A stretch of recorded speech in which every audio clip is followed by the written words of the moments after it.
Partially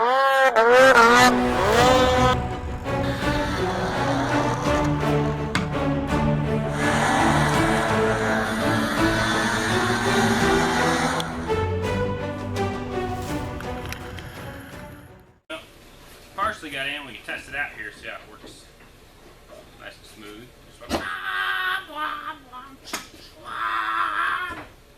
So right now we're working on putting the steering shaft. It's a 3/4 double D shaft in the 1957 Chevy pickup with a Chevy Nova front suspension. It's been grafted into the frame.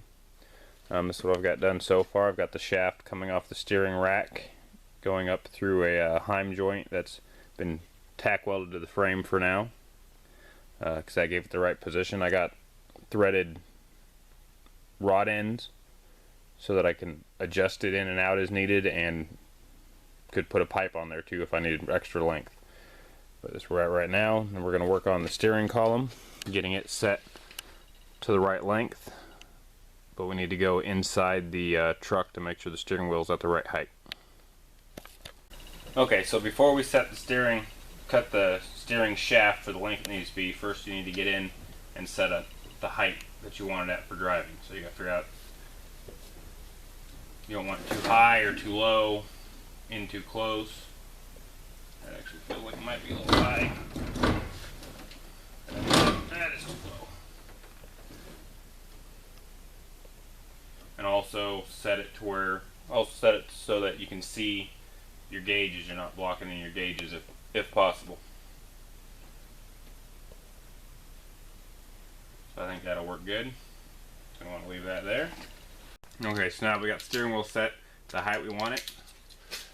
Go ahead and mark the height here where we need to cut it off at. Pull it apart. So we got the steering tube here, and I picked up this bearing. It's got the two halves and a 3/4 inch hole for the steering shaft to support it on the other end of the tube, and it's got holes that we should be able to bolt to the floor to support the end of the shaft. I may need to make a plate because it isn't quite wide enough for the hole to adapt them, but take the bearing, I'll take one of these shells, I'm going to weld it to the end of the tube here so it's got nice support and a secure mounting place for the bottom of the steering shaft.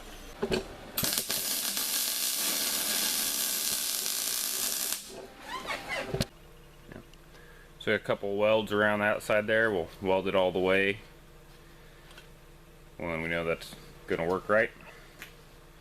And we'll let it cool off for a minute and put the shaft back in and give her a test fit.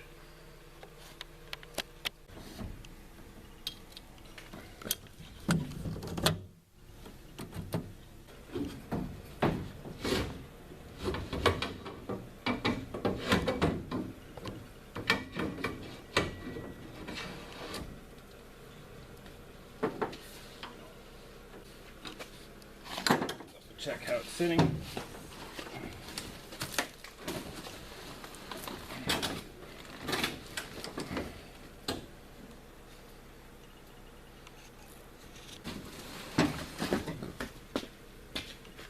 The bike goes down here, just kind of hold it. Move around on us. Now that we have our outer tube set to length, we'll go ahead and set our inner shaft to length. So basically we'll take one of our drive shaft U-joints, put it up where we want it to sit at, which I'm going to have this one right at the bottom there, and then just mark the shaft.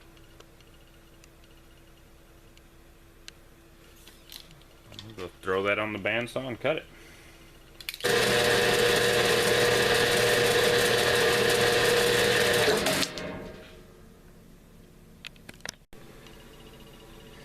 Alright, now this original steering shaft is round, and I'm using 3/4 double D shaft, and the U-joint's 3/4 double D, so I'm going to have to grind this shaft down to that shape so I can get the joint on it.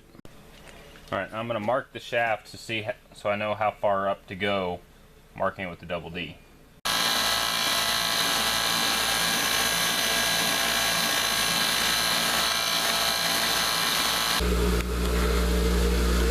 There we go.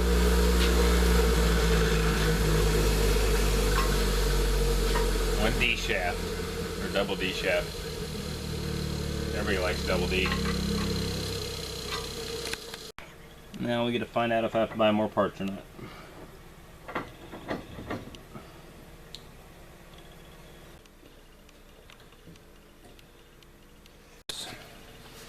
Alright, so now I'm going to try putting a shaft in here.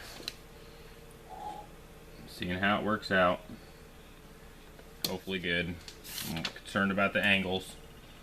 But we need a 5.5 inch shaft.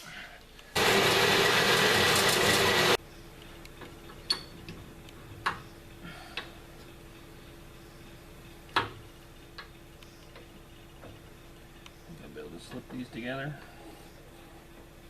I'm gonna say no. Oh, that's so close. You just gotta want it.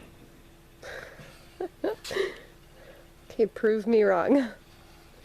So I've got steering shafts in, but I'm not sure how I like them, how they are. I think some of it's a little close to the exhaust for my taste. I may get a different U-joint here. You can get a double jointed one. I may get one of those, and then I can put this back up, the column back up where I originally wanted it. And it'll come through here and be farther away from the exhaust tube right here. Just too close for comfort for me. Are they gonna hit there? Nope, that's gonna clear.